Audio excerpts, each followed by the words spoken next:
श्रीकृष्णपरब्रह्मणे नमः। श्रीमद्भगवद्गीता अतः पञ्चदशोऽध्यायः। पुरुषोत्तमप्राप्तियोगः। श्रीभगवानुवाच ऊर्ध्वमूलमदशाखम् अश्वत्थं प्राहुरव्ययं छन्दांसि यस्य पर्णानि यस्तं वेद स वेदवित्। अधश्चोर्ध्वं प्रसृतास्तस्य शाखाः गुणप्रवृद्धा विषयप्रवालाः। अधश्च मूलान्यनुसन्ततानि कर्मानुबन्धीनि मनुष्यलोके। न रूपमस्येह तथोपलभ्यते नान्तो न चादिर्न च सम्प्रतिष्ठा। अश्वत्थमेनं सुविरूढमूलम् असङ्गशस्त्रेण दृढेन चित्वा ततः पदं तत्परिमार्गितव्यं यस्मिन् गता न निवर्तन्ति भूयः। तमेव चाद्यं पुरुषं प्रपद्ये यतः ప్రవృత్తి ప్రసృతా పురాణి. తాత్పర్యము: శ్రీ భగవానుడు అన్నాడు, మొదలు పైకి శాఖలు క్రిందకి ఉన్న అశ్వత్థాన్ని అవ్యయమైనదని పెద్దలు చెప్తారు. దాని ఆకులు ఛందస్సులు. దీనిని ఎరిగిన వారు వేదాలను ఎరిగినట్లే. దాని కొమ్మలు క్రిందకి పైకి విస్తరించుకొని ఉన్నాయి. గుణాల చేత పెరుగుతాయి. విషయ వస్తువులనే చిగుళ్ళు కలవి. కర్మలలో బంధిస్తాయి. దాని వేళ్ళు క్రిందకి బాగా పాతుకొని పోయి మనుష్యలోకం అంతా వ్యాపించి కర్మలతో బంధిస్తాయి. దాని రూపం ఆ ప్రకారంగా అంటే తలక్రిందులుగా ఉండే చెట్టుల ఇక్కడ కనిపించదు. దాని మొదలు తుది ఆధారము ఏవీ కనిపించవు. గట్టిగా పాతుకుపోయిన ఈ అశ్వత్థాన్ని దృఢమైన అసంగభావము అనే ఆయుధంతో ఛేదించి ఆ తర్వాత ఎక్కడికి చేరితే మళ్ళీ తిరిగిరారో ఆ స్థానాన్ని వెతకాలి. ఎవరి నుండి పురాతనమైన సృష్టి కార్యము ప్రారంభమైనదో ఆ ఆది పురుషుణ్ణే నేను శరణు వేడుతాను. నిర్మాణమోహాజిత సంగదోషాః అధ్యాత్మ నిత్యా వినివృత్త కామాః ద్వంద్వైర్విముక్తాః సుఖ దుఃఖ సంజ్ఞైః గచ్చన్త్యమూఢాః పదమవ్యయం తత్. న తద్భాసయతే సూర్యః న శశాంకో న పావకః యద్గత్వా న నివర్తంతే తద్ధామ పరమం మమ. మానమోహాలను త్యజించిన వాళ్ళు, సంగదోషాన్ని జయించిన వాళ్ళు, సదా ఆత్మజ్ఞానంలో నిమగ్నమయ్యేవారు, విషయవాంఛలన్నీ వెనక్కి మళ్లించిన వాళ్ళు, సుఖదుఖాలనే ద్వంద్వాల నుండి విముక్తులైన వాళ్ళు మూఢత్వం పోయి ఆ అవ్యయ పదాన్ని చేరుకుంటారు. ఆ పదాన్ని సూర్యుడు, చంద్రుడు, అగ్ని వెలిగించరు. ఎక్కడికి వెళితే మరల తిరిగిరారో అదే నా పరమధామం. జై శ్రీకృష్ణ. మమైవాంశో జీవలోకే జీవభూతః సనాతనః మనఃషష్టానీంద్రియాణి ప్రకృతిస్థాని కర్షతి. సనాతనమైన నా అంశే జీవలోకంలో జీవుడిగా మారి ప్రకృతి నుండి నా మనస్సుతో కూడిన 6 ఇంద్రియాలని ఆకర్షిస్తుంది. జై శ్రీకృష్ణ. శరీరం యదవాప్నోతి యచ్చాప్యుత్క్రామతీశ్వరః గృహీత్వైతాని సంయాతి వాయుర్గంధాని వాశయాత్. ఈశ్వరుడు శరీరాన్ని పొందినప్పుడు విడిచినప్పుడు వాయువు పూలలోంచి వాసనను తీసుకుపోయే విధంగా ఈ 6 తీసుకొని ప్రయాణిస్తాడు. జై శ్రీకృష్ణ. శ్రోత్రం చక్షుః స్పర్శనం చ రసనం గ్రాణమేవ చ అధిష్టాయ మనశ్చాయం విషయానుపసేవతే.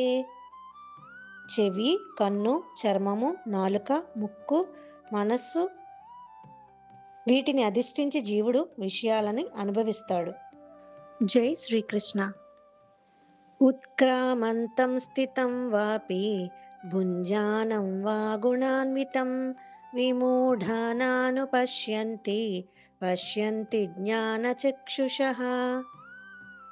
శరీరం నుండి నిష్క్రమించేటప్పుడు గాని, శరీరంలో ఉన్నప్పుడు గాని, భోగిస్తున్నప్పుడు గాని, గుణాలతో ఉన్నప్పుడు గాని విమూఢులు ఇవన్నీ చూడరు. జ్ఞానులు మాత్రమే చూస్తారు. జై శ్రీకృష్ణ.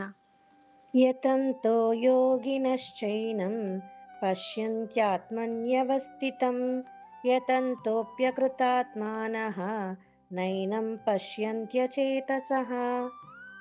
సాధన చేసే యోగులు తమ ఆత్మలో ఉన్న భగవంతుడిని చూడగలరు. మనస్సు పరిపక్వం కానివారు, వివేకహీనులు సరైన జ్ఞానం లేనందున సాధన చేసినా చూడలేరు. జై శ్రీకృష్ణ.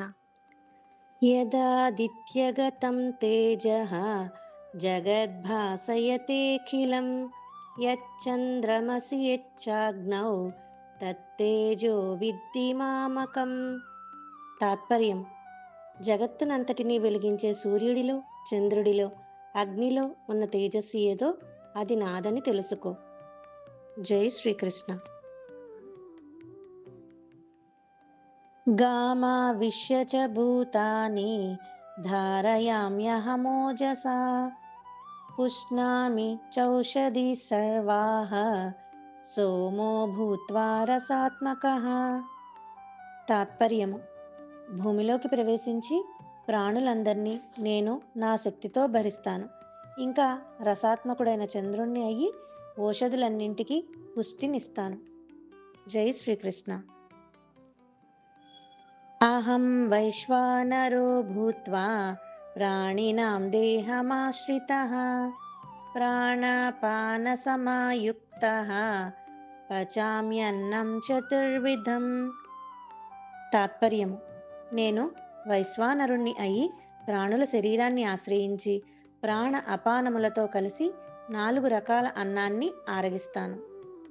జై శ్రీకృష్ణ. సర్వస్య చాహం హృది సన్నివిష్టః మత్తస్మృతిర్జ్ఞానమపోహనం చ వేదైశ్చ సర్వైరహమేవ వేద్యః వేదాంతకృద్వేద విదేవ చాహం. తాత్పర్యము: ఇక నేను అందరి హృదయాలలో ప్రవేశించి ఉన్నాను. నా నుండే జ్ఞాపకం, జ్ఞానం, మరపు అన్నీ కలుగుతాయి. అన్ని వేదాల ద్వారా తెలియబడవలసిన వాణ్ణి నేనే. వేదాంతాన్ని చేసిన వాణ్ణి నేనే. వేదాన్ని తెలుసుకునేవాణ్ణి కూడా నేనే. జై శ్రీకృష్ణ. ద్వావిమౌ పురుషౌ లోకే క్షరశ్చాక్షర ఏవ చ క్షరః సర్వాణి భూతాని కూటస్థోక్షర ఉచ్యతే. తాత్పర్యం: లోకంలో క్షరుడు, అక్షరుడు అని 2 పురుషులు ఉన్నారు. అన్ని ప్రాణులు క్షరమైనవి. కూటస్థుణ్ణి అక్షరుడు అంటారు. జై శ్రీకృష్ణ. ఉత్తమః పురుషస్త్వన్యః పరమాత్మేత్యుదాహృతః యో లోకత్రయమావిశ్య బిభర్త్యవ్యయ ఈశ్వరః. తాత్పర్యము: ఉత్తమ పురుషుడు వేరే ఉన్నాడు. అతన్ని పరమాత్మ అంటారు. నాశనం లేని ఆ ఈశ్వరుడు 3 లోకాలలో ప్రవేశించి వాటిని భరిస్తాడు. జై శ్రీకృష్ణ. యస్మాత్క్షరమతీతోహం అక్షరాదపి చోత్తమః అతోస్మి లోకే వేదే చ ప్రతితః పురుషోత్తమః. తాత్పర్యం: నేను క్షరానికి అతీతుణ్ణి మరియు అక్షరుడి కన్నా కూడా ఉత్తముణ్ణి. కాబట్టి లోకంలోనూ వేదంలోనూ పురుషోత్తముడిగా కీర్తించబడ్డాను. జై శ్రీకృష్ణ. యో మామేవమసమ్మూఢః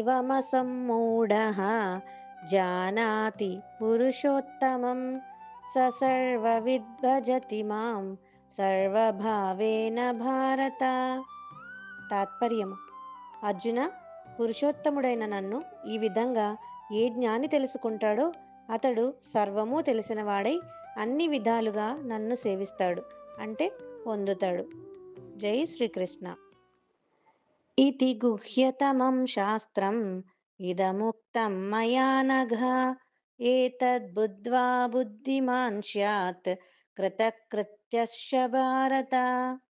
తాత్పర్యము: భారత, ఇలా అతి గోప్యమైన ఈ శాస్త్రం నా చేత చెప్పబడింది. దీనిని అర్థం చేసుకుంటే బుద్ధిమంతుడు, కృతకృత్యుడు అవుతాడు. ఓం తత్సత్ ఇతి శ్రీమద్భగవద్గీతాసు ఉపనిషత్సు బ్రహ్మ విద్యాయాం యోగశాస్త్రే श्रीकृष्णार्जुनसंवादे पुरुषोत्तमप्राप्तियोगो नाम पञ्चदशोऽध्यायः।